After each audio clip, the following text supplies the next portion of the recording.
In honor of the legend Hubie Brown retiring at the age of 91 and all the covering he did for the NBA, and in today's video, he covers the greatness of the legends in the past, especially the guards. He'll cover Michael Jordan and, more importantly, go over Oscar Robertson and why you guys may think I overrate him, but you guys underrate him. And at worst, tied with Steph Curry currently, second greatest all-time at the point guard position. But I have a great respect for all of those teams during those eras, just like all of those players, you see? And I said this the other day when I talked to the NBA people. And I said, look, LeBron James is the best player today. Stop getting in arguments that he's better than Michael Jordan, Michael Jordan's better than LeBron James, so forth and that. And then the old guys will tell you Oscar Robertson better than both of them. It depends upon who you talk to. And then right away these people, they look at me and I said, wait a second, will you check Oscar's first 5 years in the league? I said, all he averaged added up.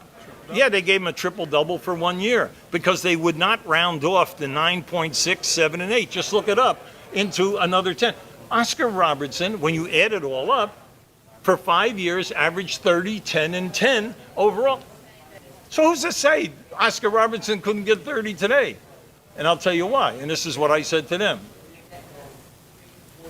I put that hand on your hip, Jack, and you're a guard, and you're a small forward, and I put my hand and call that hand checking with these guys with hands this big, and they move you, and they press you full court, and they put that hand, and then as you start to go by them, start to go by me. Come on. We were able to use... Your pancakes is dropped. We were able to use that forearm as soon as it's like football. All of a sudden now the defensive halfback can't get you past 5 yards. Why? Because they want more scoring. So today we've got a green light for these guards and small forwards to get to the rim now, and you have to play them perfectly without the hand contact or the forearm. When you talk Oscar Robertson and you talk Michael Jordan, you know what I said to guys? When you don't believe what it was like in the 70s and 80s, will you please watch the documentary on the Detroit bad guys? And nobody got thrown out of those games. And you saw guys flying into the stand. Mike, you were there. Come on. I mean, it was a joke. I mean, today you would, on one hit, you would be suspended for a month there, okay? Elbow there, does Parrish get him in the left? I mean, whoa. Got Isaiah Thomas over his left eye. But did Malone throw the elbow with Spurs 1 for 5, and Utah 2 for 6, and David Robinson goes down immediately. David got hit and went down, and David may be out. He got knocked out. Yes, the way he went down. And that's why it's hysterical when these guys are bitching about going to the rim. They don't know what it was like to go to the rim in the 70s and 80s because you might not get up again. And then you had to take all of those hits like Jordan and the Gervins and all of the guys that were the big, and Magic and Bird and all these guys. Come on, it was... When watching clips and highlights of older guards, you notice their handle might not be there and they don't really get to the spots like some of the guards do today. But what a lot of casuals don't understand is the defense was different back then. And not only that, the refereeing was different back then.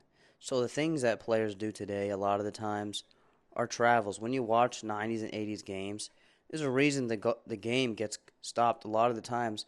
They call them for traveling, and when you watch it, you're like, I mean, you see the travel, and it's fine.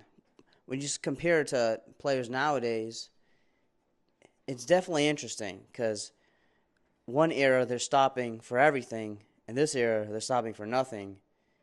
And how do you really compare the eras? You kind of really can't. Going back to Oscar Robertson, the man averaged... Not only did he average a triple-double, like he said, for 5 years, it was hard for him. 1, it was a physical era. 2, the rules. 3, there wasn't any three-point line. Imagine Steph Curry back then. A lot of modern players, or modern fans, that is, they don't like the deep mid-range shot. That's all Steph Curry's threes or shots would be, just deep mid-range shots. He wouldn't have or be able to dribble the ball like he does now. And again, his shooting would just be far for no reason. He probably wouldn't even shoot that far. We wouldn't even see his potential of shooting range because it wouldn't really matter. And when looking at the hand check, which wasn't eliminated until the '05, '06 type of season, most of the current fans' favorite players weren't subject to this type of defense. I thought it was also pretty interesting. It was eliminated the year LeBron officially became into the league, but that's neither here nor there. But what I would say is, I don't believe a player who predetermines he's going to flop before driving to the basket would do well in an era where flopping is not an option, where you really have to get up and keep going. I get that a player can be big or fast, but when a player is dropped on their ass, how do they respond? How do they respond over and over and over again? Because he's not going to get dropped once, get back up. He's going to get dropped multiple times. And that's something players they don't have to deal with that in today's NBA. And it's a different argument whether it should be like that or not, but that's just the case. So I do agree with him there. A lot of times comparing players, it isn't really right.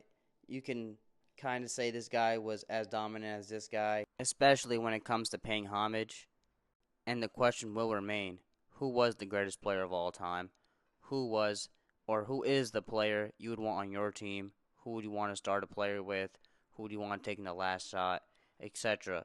Questions like that will always appear. I just hope you do your research and you don't just blindly pick. Until next time, salam. And before I left, I wanted to share this video with you here.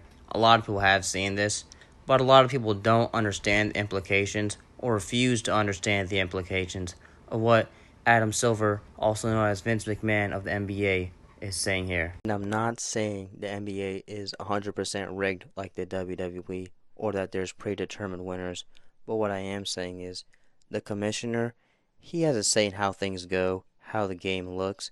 If he wants the game to be a low-scoring game, he can do that. If he wants it to be a high-scoring game, he can do that. If he wants the centers to regain their prowess like in the past, he could easily do that. The reason the centers aren't like how they used to be is because they have hindered them, and he's keeping the hindrance. So just think about that when Adam Silver says what he says here. Where the hand check comes back, is that going? Is this kind of the wave in which we're going now? I'll answer it coming from the fan in me, which is, and maybe data comes into play here because I can look at television ratings and other measures. 90s when the game became too physical. And I think we lost some of For our viewers, you mean? Yeah, and I think for our fans, from the aesthetic enjoyment of the game, where it de-emphasized the particular skill a player had and maybe weighted too heavily physicality, where a big, strong player could come in and prevent a incredibly skilled player from doing those kinds of things. I think of, not that he's a small guy, but a smaller player like Steph Curry can do on the floor. Not only did the modern NBA probably help Steph Curry to be able to keep playing, not only did he use the highest jersey seller as an example, I'd like to focus on taking away from players' skill sets and the fact he used the word aesthetics, meaning to beautify, to make something look better. How many times have we heard people call Paul George the GOAT or Paul George their GOAT because the way he plays basketball looks clean? Or when fans judge the 90s and 80s players based off how they look, when in all actuality, Luka Doncic and Nikola Jokic are pretty much dominating the NBA today. Adam Silver pretty much gave y'all the sauce. That's it for today's video. Take it or leave it. Until next time, salam.